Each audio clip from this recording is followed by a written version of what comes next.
নমস্কার বন্ধুরা, শর্মি স্ফোরণে সকলকে স্বাগত। আজকে আপনাদের সাথে শেয়ার করব থোড় ভাজা। নারকেল দিয়ে থোড় ভাজাটা বানিয়ে দেখবেন, ভীষণ ভালো লাগে। বেশিরভাগ মানুষ কিন্তু থোড়টা সর্ষে বাটা দিয়ে করে, সেটা আমিও করি, কিন্তু নারকেল দিয়ে কিন্তু দারুণ লাগে। আমি থোড়টাকে খুব ভালো করে প্রেশার কুকারে বেশ কয়েকটা সিটি মেরে নিয়েছি। তারপরে এখানে তেল গরম হওয়াতে দিয়ে দিলাম কালো জিরে, তারপরে সেদ্ধ করা থোড়টা দিয়ে দিলাম। সেদ্ধ করা থোড়টা কিন্তু একটু ঠান্ডা করে খুব ভালো করে চিপে চিপে জল বার করে নিয়েছি। করে এখানে এখন তেলের মধ্যে দিয়ে দিলাম, সাথে দিয়ে দিলাম স্বাদ অনুসারে নুন, আর দিয়ে দেবো হলুদ, দিয়ে একটু ভাজা ভাজা হতে দেবো।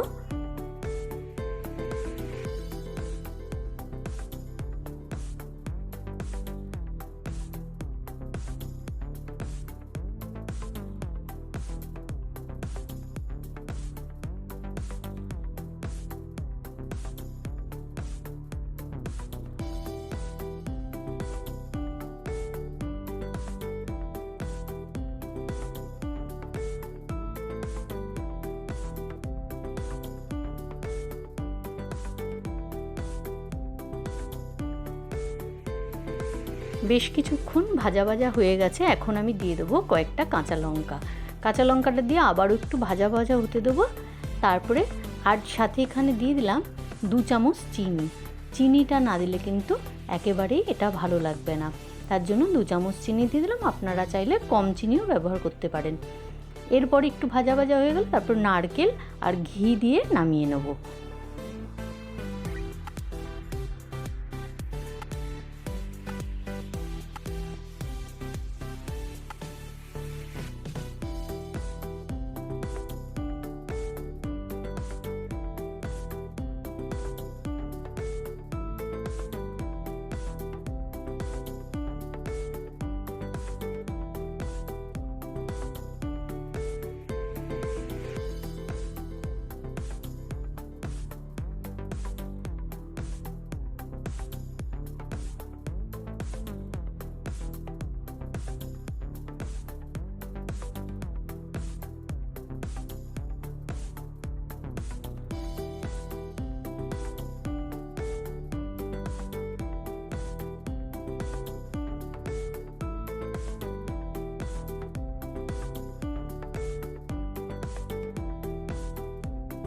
আপনারা কিন্তু অবশ্যই একবার হলেও এইভাবে রান্না করবেন, খেতে কিন্তু বেশ ভালো লাগে।